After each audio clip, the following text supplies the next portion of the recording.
That's why I just wanted to give you some points to put down as we build it for tomorrow, because I know tomorrow is a day that the Lord has made again for us to be there by His grace. So I want to talk about something in addition to what God has been speaking here since we began on Tuesday 22nd, and I believe that God who began this, He will make it be something that He was desiring from His throne. Somebody say amen. Amen. God cannot plan such a meeting, God cannot plan such a program in vain. But one thing I know is He has something that He wants to accomplish here. Amen. Praise the living God. Amen. So I want to talk about something that you're always reading in your Bible. If you've been reading, the Bible readers and the people who do the study of the Bible, I know you've ever passed through this verse that I'm about to read to you.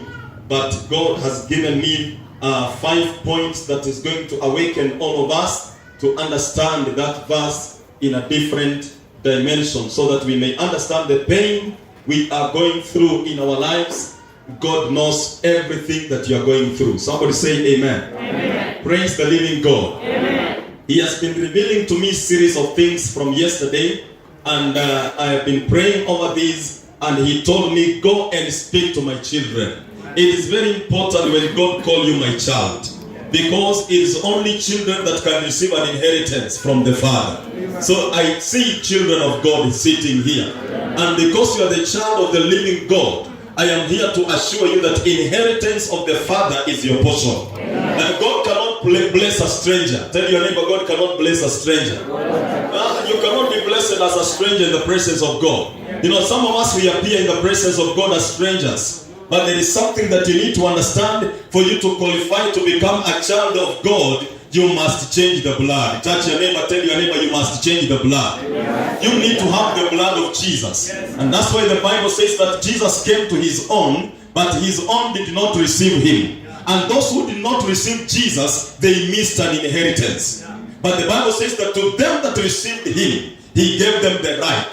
He gave them the license to access their inheritance. Am I speaking to somebody here? I know you will access your inheritance, not because you dressed well, not because you know how to do things here on earth, but because of your heart is always connected to the King of Kings. You are the legitimate child of the living God. You are not a duplicate. Tell your neighbor, I'm not a duplicate. I'm not an orphan. Touch somebody, tell your neighbor, I am not an orphan. I am the child, the legitimate born of God.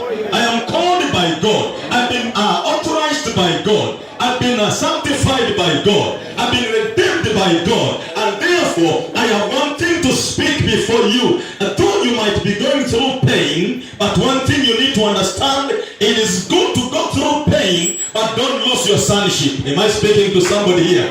Don't lose your sonship. Because it is sonship that connects you to your divine blessings.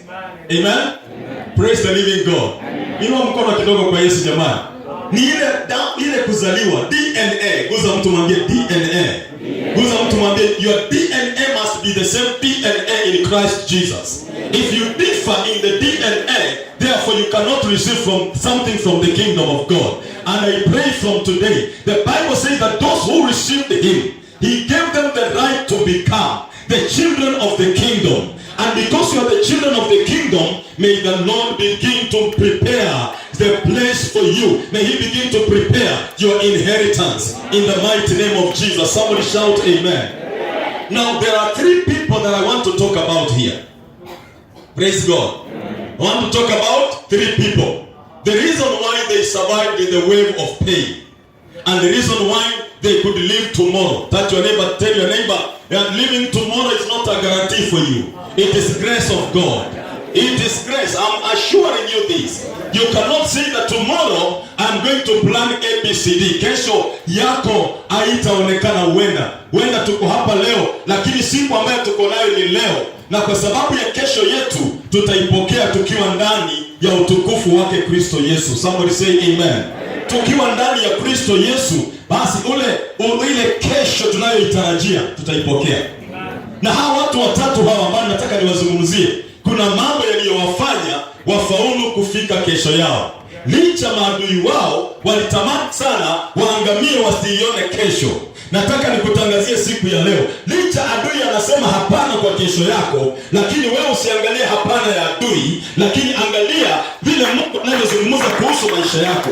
Maana Mungu ukimsikiza utajenga imani. Sijui kama naongea na mtu mahali hapa.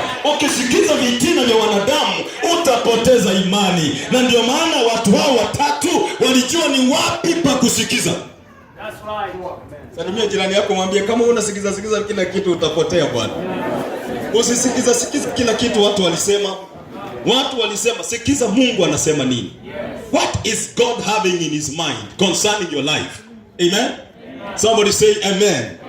There are 3 people here among the rest of the city, but 3 people said no, we understand our God. Touch your neighbor, tell your neighbor, if you are desiring to pass through this pain and you receive gain ahead of it, you must know your God. Salimia jirani, mwambie you need to know your God. Usikuje tu kwa kanisa kukaa kwa kiti, hapana. Come and sit here, but know whom are you serving. If you are serving your pastor, you will die in your pain. Sijui kama ninaongea na mtu hapa jamani. If you are coming to the church because somebody forced you to come, yes, you will be here sitting, but no, the kingdom of God will not register you. Blessed is he that knows the type of God that is serving tonight. Because the type of God you serve, that is the type of God that is going to help you to come out of your situation. The Bible says when things never worked, in that time of David, when David was facing Goliath, his brothers were running away. Others were hiding. They were hiding because they had no powerful God. But this man called David, he was once upon a time trained in a forest. Touch your neighbor, tell your neighbor it's better to be trained in the wilderness. Don't play with people that are trained in the wilderness. Am I speaking to somebody here? If you are trained in hardship, there is no hard thing that can put you down. Am I speaking to somebody here? Wale watu wamekaa tu kila siku wanaamka vizuri, wanaoga maji moto, wanakunywa chai na mkate imepakwa vizuri. Watu vita hawataweza hawa. Kuna watu ambao waliamka hata wajui ni nini ilifanyika, walifika tu kazini hivyo, hata pia walitembea kwa mguu. They know their God. When you tell them to know God, they understand whom they are serving, because they know through pain we can see the powers of God in pain. We can see what God can do in pain. And that's why the Bible says whatever seems to be impossible with men, it is possible with God. In your pain, it might be impossible with you, but God has sent me to make a declaration today. Uchungu wako hautishi Mungu. Uchungu wako hautishi Mungu hata kidogo. Wewe angalia Mungu aliyekuita, angalia Mungu anayekudhamini, na uchungu wako utapita ndani. Somebody say amen. Somebody shout amen. David told the Goliath, one day when I was taking care of my sheep and cattle, the lion came. Look at that. The lion is another pain this young man is facing in the forest there. But other people are just sitting in the palace. And he said, from the common, from the level of the testimony. Am I speaking to somebody here? Go to Revelation chapter 12. The Bible says, and they overcame him by the word of their testimony. Where is your testimony? Touch your neighbor, tell your neighbor, where is your testimony? Sometimes your testimony shall become a weapon in your pain. Am I speaking to somebody here? It is your testimony that becomes weapon in your pain time.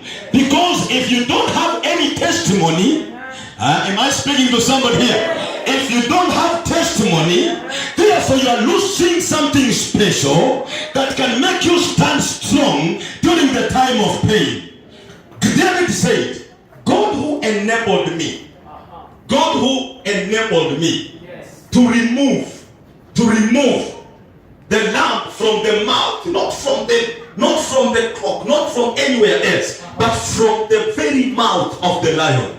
And he said, if I removed the lamp, this giant here that I'm seeing here is nothing else. If I open the mouth of the lion and I removed the lamp, the same God who did it yesterday, he will enable me to face this Goliath today. I am speaking to someone who is in the spirit at this moment. The pain that you are going through, if God enabled you to live yesterday, if you never died yesterday, if you never